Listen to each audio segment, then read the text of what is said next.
السلام عليكم. kusoo dhawaada lab 2 waxaan adeegsan doonaa saddex device oo koob uu ka yahay switch, sidoo kale waxaan adeegsan doonaa bridge, sidoo kale waxaan adeegsan doonaa hal device oo hub ah. device walba waxaan u sameyn doonaa saddex computer, waxaan u sameyn doonaa PC10, PC11 iyo PC12. hubkan waxaan ku xiri doonaa saddex device 13 iyo 14 iyo 15 ah. kadib connection si automatic ayaan ugu doori doonaa connectionka switchka. markii device ku xirta calaamadaas waxaa la yiraahdaa auto negotiation, waxay wada galayaan negotiation ay ku heshiinayaan speedka iyo duplex wixii, laakiin hubka uma baahno wax negotiation ama baahno.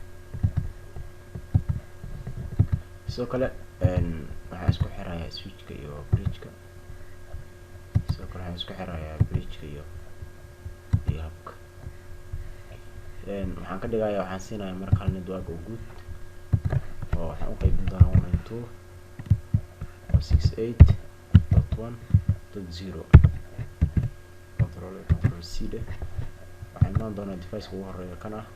device-ana waxaa u baahan tahay marka IP address inaad siisid meeshan .1.0 ah, .1.2.3 saas ka siinaya. device ugu horeeya waxaan siin doonaa .1. okay, device-ka labaad waxaan siin doonaa .2.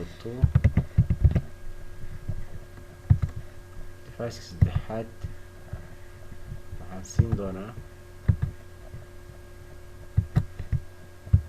.3. okay, hubka sidoo kale isla IP addresskaas ayaa wax kamid ah siinaya. waxaan siinaya isigana .4 tab. waxaan siinaya isagana 14. waxaan siinaya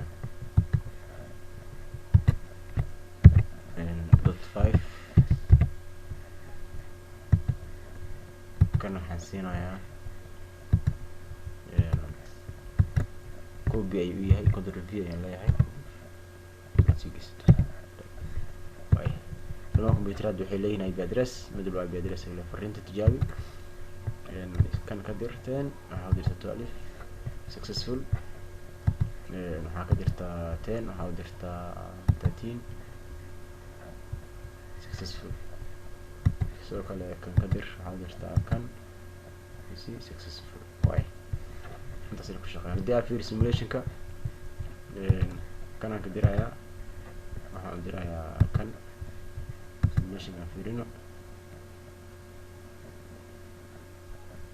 simulation maxaa waaye real time, micnaha fariinta sida u baxaysa. fast timeka switchka wuxuu u baahan yahay devices inuu barto, marka fast timeka waa fariinta uu gaarsiinaya. kadib fariinta waa hub bridgeka soo maray, waxay umaanaysaa hubka wuxuu sii gaarsiinaya device-yada kale oo dhan. kuwa kale calaamada way iska soo celin doonaa fariinta maadaama aysan lahayn. device-ka iska lahaa ayaa fariintii qaadan doona, maadaama PC10 uu fariinta soo diray, PC14 uu soo diray. intaas ayaan ugu bixinaa. labkan wuxuu noqon doonaa lab 2. aad waa mahadsantihiin. assalaamu calaykum waraxmatullaahi wabarakaatu.